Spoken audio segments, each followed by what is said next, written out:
Hello and welcome to the third part in the series of Betting for a Living.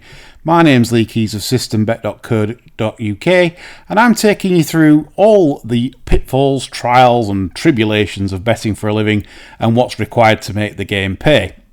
Well, this is episode 3 and I'd like to discuss about variables in this episode. This is all what I look for to find winners and to back winners.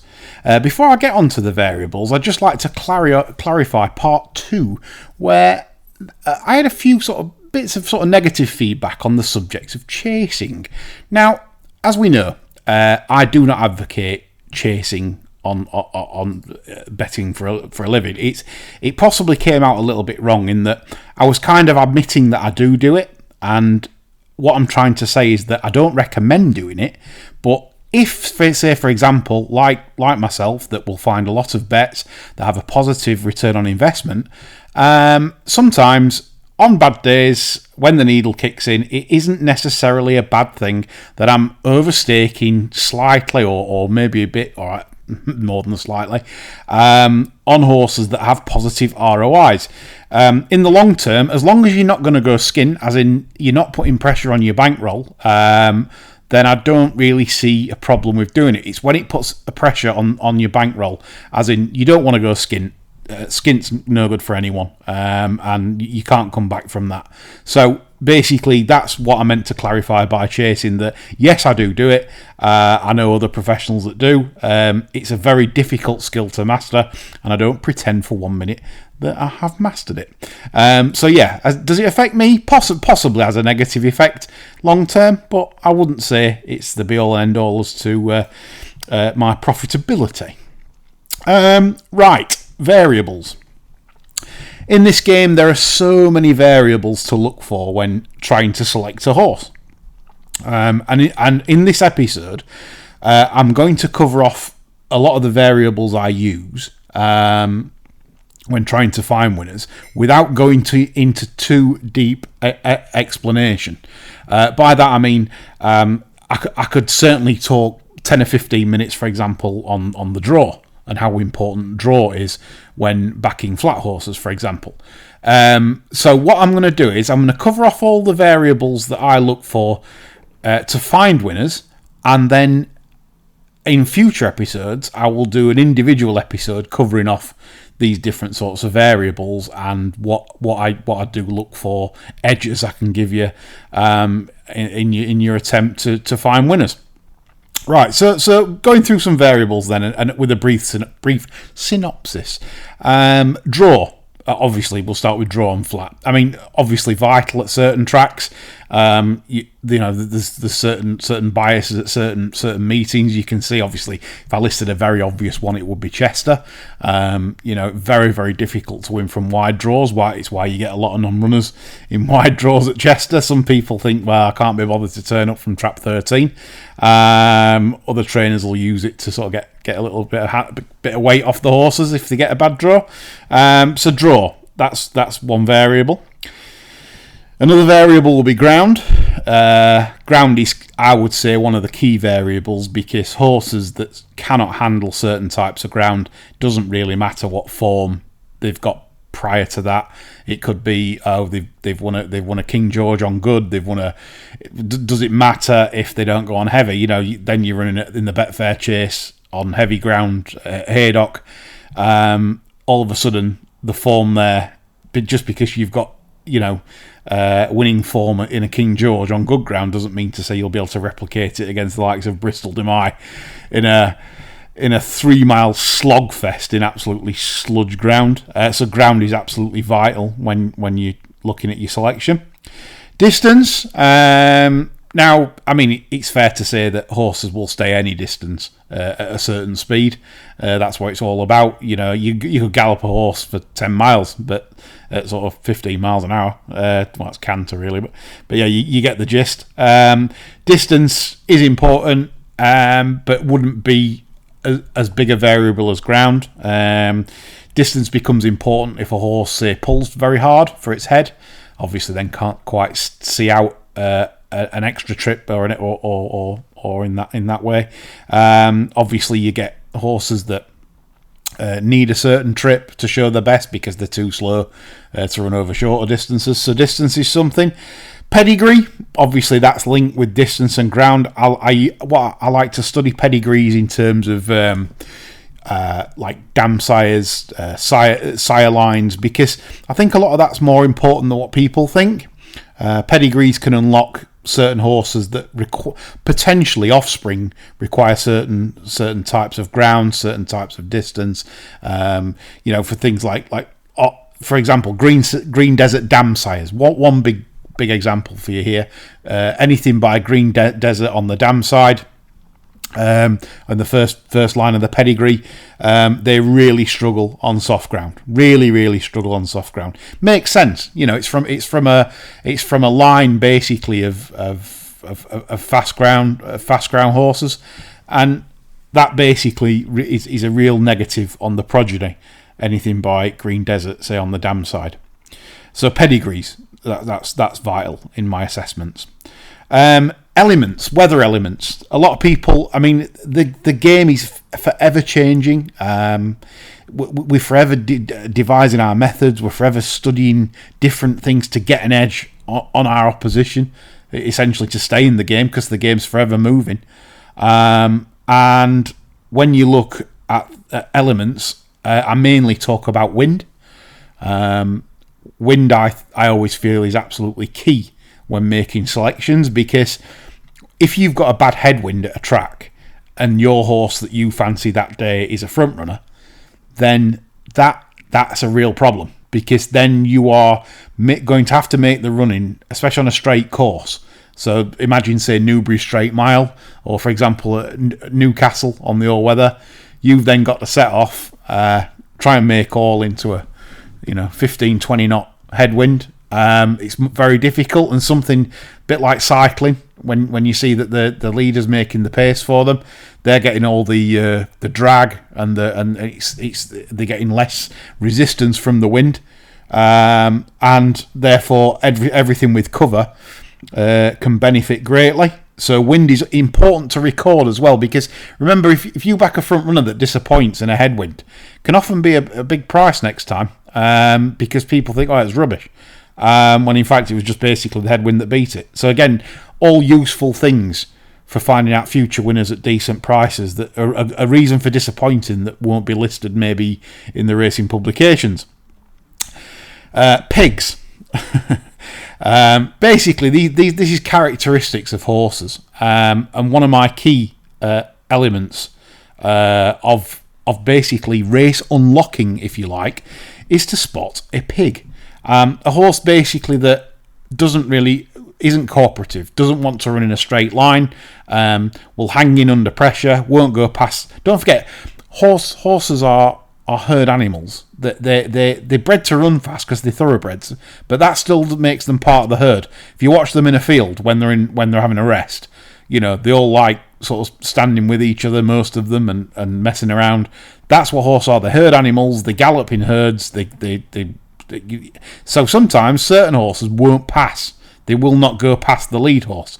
So you have to identify this and be quick to do that, because you don't want to see a horse's form with second before you finally start realising that this horse just doesn't want to win. So horses like that with characteristics, and when I say characteristics, I mean like hard pullers, horses that basically are lazy off the bridle, can be very useful if you're an in-running player, where you can spot things that horses that basically are very, very lazy. You can often get double the starting price after a furlong, that kind of thing.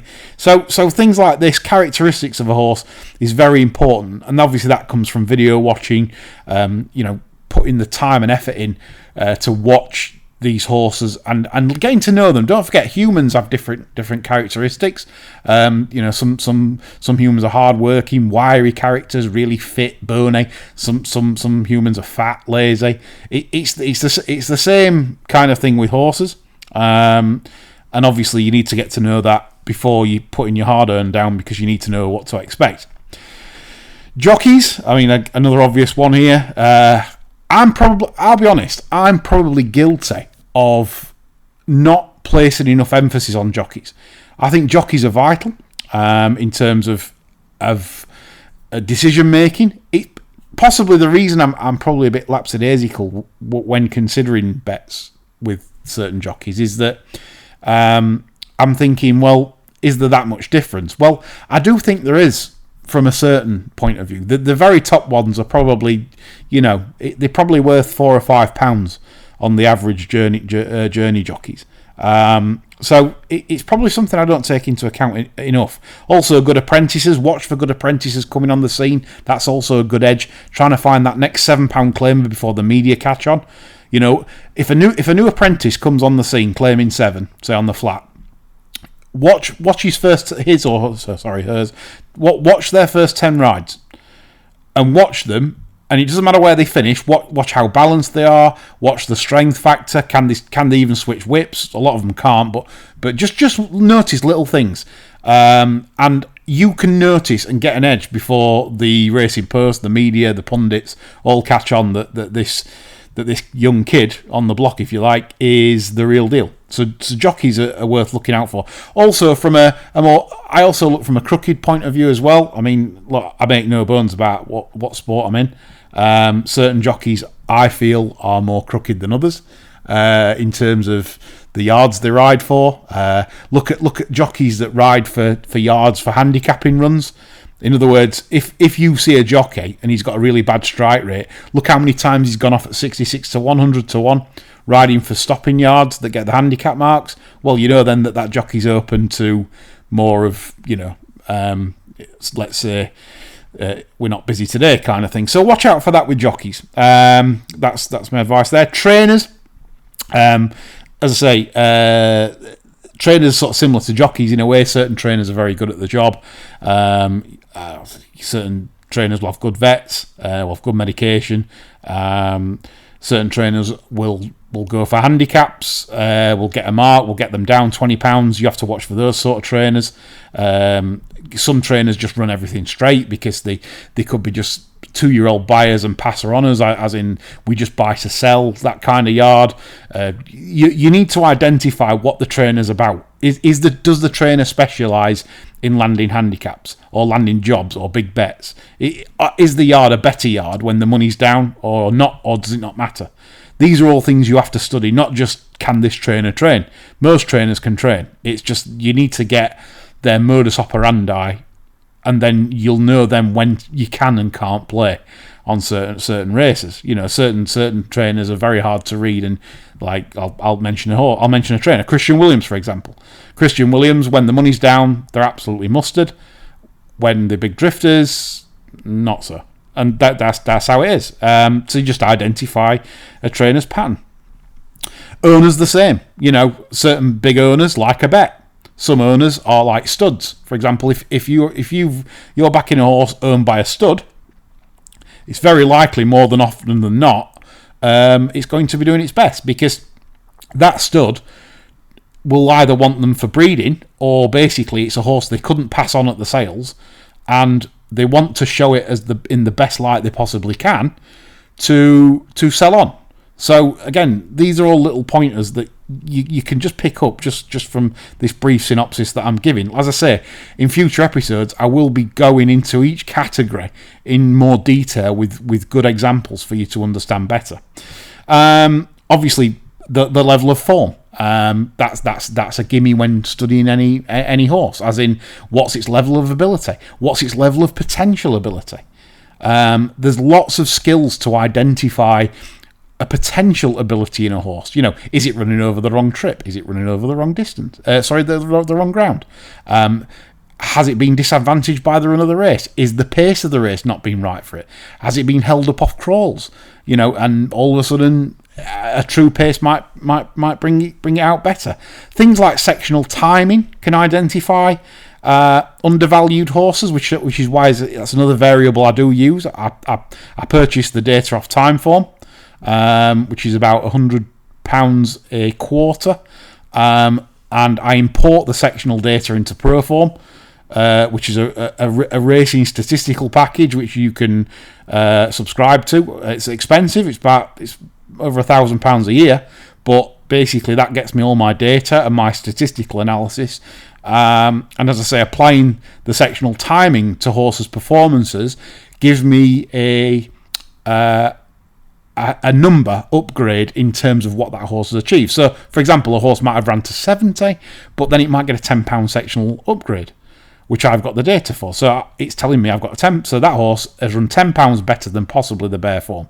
Now, the sectional timings aren't always accurate, so you have to be wary as well. You have to put experience to good use and decide if that sectional timing means anything at all. But as I say, it's useful and it can identify horses that have had bad trips. So sectional timing is something else that I also use in my analysis. Pace. Important to look at pace. However, a good colleague of mine said to me many years ago, he doesn't bother analysing pace. And to a degree, I accept this more now, because the problem is, the problem simply is that you cannot say for sure what the pace will actually be. It might show up that in a field of 6, for example, you might see that the 6 horses all being held up. So there's no pace. But then now you're dealing in a modern era where you've got clever owners. Owners have adapted, owners are getting cleverer, owners know the time of the day, and they'll see no pace. So 2 of them might inadvertently say to their jockeys, well, you're going to have to go on today, there's no pace. All of a sudden, I've seen it before where there's been absolutely no pace forecast and they've gone bananas. And so you just have to be a bit wary at the same time. If horses definitely have a certain running style and they're definitely not adaptable, then that will still probably result in a slow pace. But sometimes when horses can be adaptable, owners will change their plans. So it's not always straightforward to say, there's no pace on here, because I've been made a fool of plenty of times as well as getting it right. Statistical biases. For example, so I use statistical biases on tracks. Certain tracks are more easier to make the running than others. That could be down to track, anything to do with the track really. If it's like Newmarket, for example, the wind blows from behind, so it might be more difficult to make ground when the wind's blowing a certain direction. You've got Chester, that's always on the turn, very difficult to make ground. Beverley's also very difficult to make ground from off the pace over the 7.5 furlongs. Obviously, you've got like a big breather of a bend and then an uphill finish, which then it kind of blunts the finishing speed unless they go too fast. So there's certain tracks with a statistical edge, and if you do the research, you'll see for yourselves where there's certain tracks where it's not really profitable to back front runners, and there's certain tracks where it is profitable to back front runners.